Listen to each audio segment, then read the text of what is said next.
So I thought this morning we might have a bit more of a conversational sermon, and I want to add a different text on top of what we heard from the Gospel of Luke.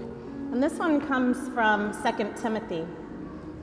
And you'll recall, as we heard in the first reading, that sense of humility that we're called on to think about. So I want to juxtapose that with the confidence you're going to hear from the author of this letter.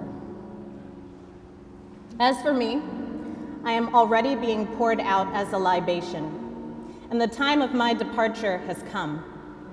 I have fought the good fight, I have finished the race, I have kept the faith. From now on, there is reserved for me the crown of righteousness, which the Lord, the righteous judge, will give to me on that day. And not only to me, but also to all who have longed for his appearing. At my first defense, no one came to my support, but all deserted me. May it not be counted against them.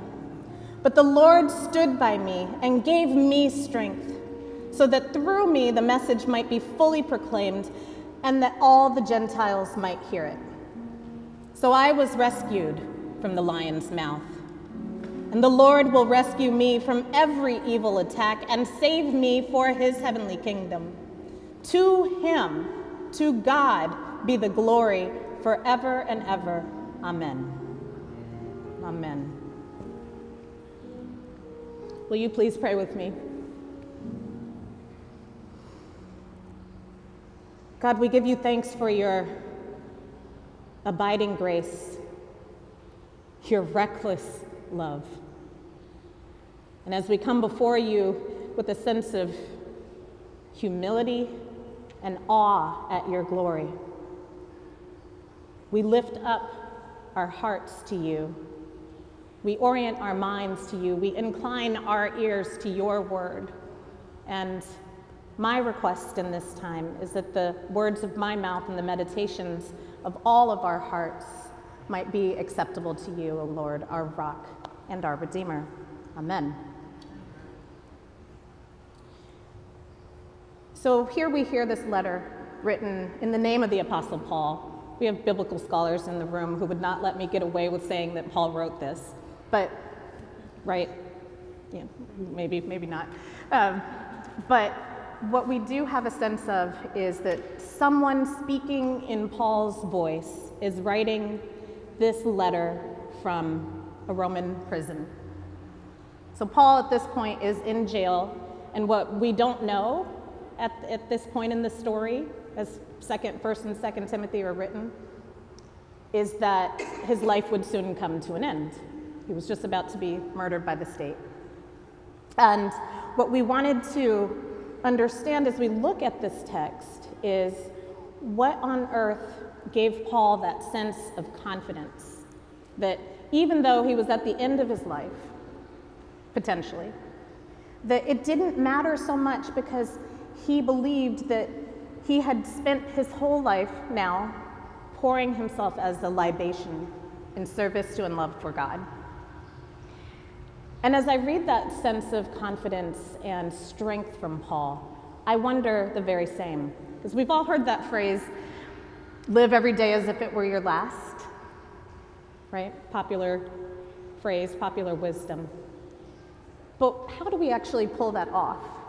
Like, what would we need to do in our own lives to feel as if today were our last day, everything would be okay? What might need to change in some decisions we make or ways we spend our time, that if today was it, we'd be all right? And I want to pause here for a second and just ask that question for each of us, just to think for a minute. Is there anything that I would need to do differently? How many people feel like maybe one or two things we would need to change? I know for me, for sure. What stops us from making that change? I wonder if anyone might be willing to answer.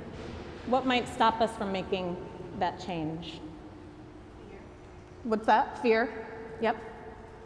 Can you say more?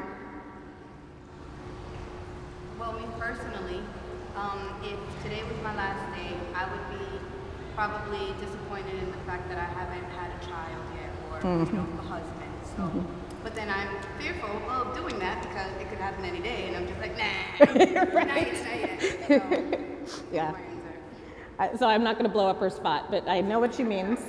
Yeah, so, I mean, there are many things that many of us want to accomplish before we die, and sometimes that's just not in our control. But other times, we can find ourselves making some choices to push that thing that we want the most away from us. A lot of us do this, right? I see a lot of heads nodding. Other responses, what might be keeping us from making some of the changes that we might need to make to have the kind of confidence that Paul is talking about? Habits, yeah. Habits of behavior. Mm-hmm. They're kind of, question enough or, stop before we're reacting. Mm-hmm. That's right. Sometimes we can just get in these ruts, right? And we just stay there. And it can be such a challenge to pull ourselves out of that. I mean, I know that in the recovery process, this is a major part of what gets talked about in those communities. Other thoughts on what might be holding us back? Sometimes I think we feel we need someone else to be sort of right along beside us when we do it. Mm-hmm. And sometimes we don't get that support, so we might pull back a little bit. Yep. And sometimes there's some things that you really know you can do by yourself, but you listen to one thing over here and then you listen to something over here and then you're sort of stuck, like you said, in a rut. Mm-hmm. And that's it. Yes. Yeah, so these voices, right, in our head or around us even, can tell us that we don't have what it takes or that we don't have, the resources or the strength to be able to pull off this thing we want to be able to do. And so we look for support, and that's not a bad idea. I mean, obviously, in this text, you hear from Paul saying, I needed support, and y'all turned away from me. I want to read that part again. Listen to this, because it's right where Iris is. At my first defense, no one came to my support, but all deserted me. And what I love that he says next is he has a sense of grace about it. Again, remember, he's writing in prison. And Roman prisons were not like a happy place to be. It's not like it was one of those beautiful Swedish prisons where they actually treat people with dignity and respect. No, he's writing in a prison by himself, disappointed in what his friends and allies had tried to do. But then he says, may it not be counted against them. And I wonder also, have you ever found yourself in a situation where you had to offer that level of forgiveness? Where you would pray for the people who really hurt you and say, may that not be counted against them to God? Have you ever found yourself in that kind of situation? Yeah, I know I have many, many times. Where I've wanted to be there, but I couldn't figure out how to summon that sense of forgiveness. But I think that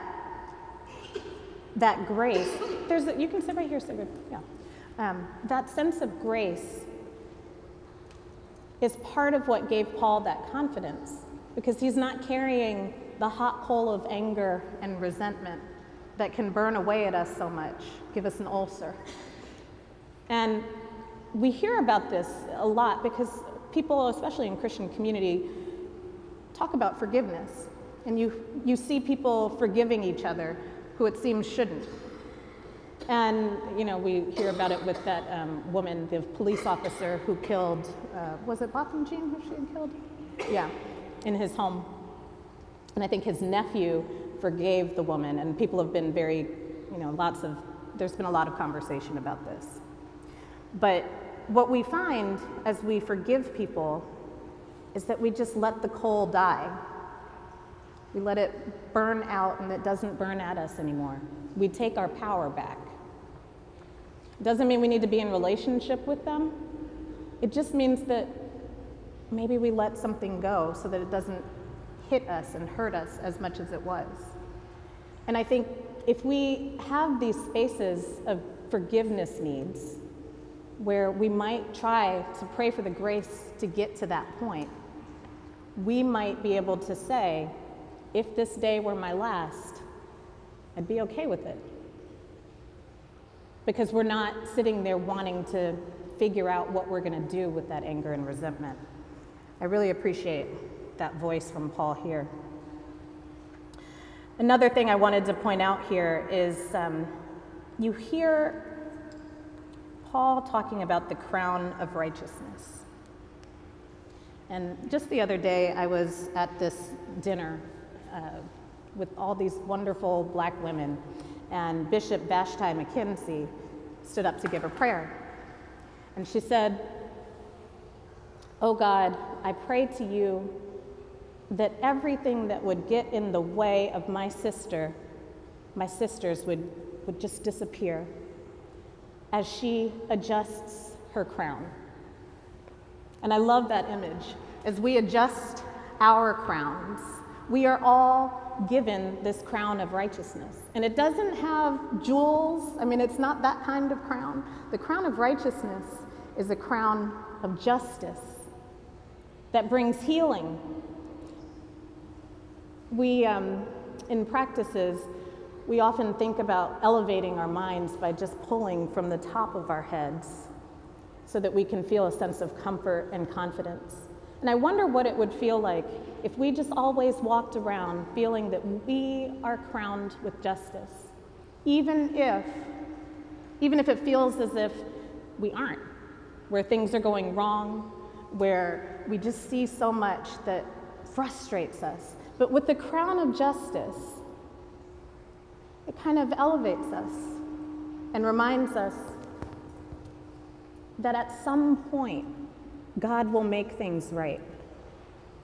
Have you ever thought, of wearing, that you're just walking around in a crown before? Is that an image you've had? How might things go differently if you felt like that was part of who you are? Crowns. Yeah, you think about wearing a crown all the time. But how might that change things in that sense of building up confidence and humility? What do you need to do to adjust your crown? Yeah. I don't readily think about that image, but one of the things that I carry with me throughout my week, and I love that you always end with the mention, may the peace of our God, Yep. And that very much is, I guess that might be sort of my metaphor. Yeah. That I do feel very much the peace of God that transcends understanding. And that helps me through even really difficult situations. That it's not sort of either everything is happening on Pollyanna and everything's good, but that because of the grace of God, the peace of God, the love of God, the mercy of God, I can be like the tax collector and beat my breast and say, God, have mercy on me, have mercy on us, help us, right? Still also know that God is, still also feel that love of God and that holding. Yes, exactly. It's a protection and it's peace. That crown of righteousness can be that peace that carries you through everything else. I would just love for you to walk around this week conscious of your crown and see what that might change about your sense of connection to God, protection from God, love, reckless love from God. Amen. Thank you. Oh.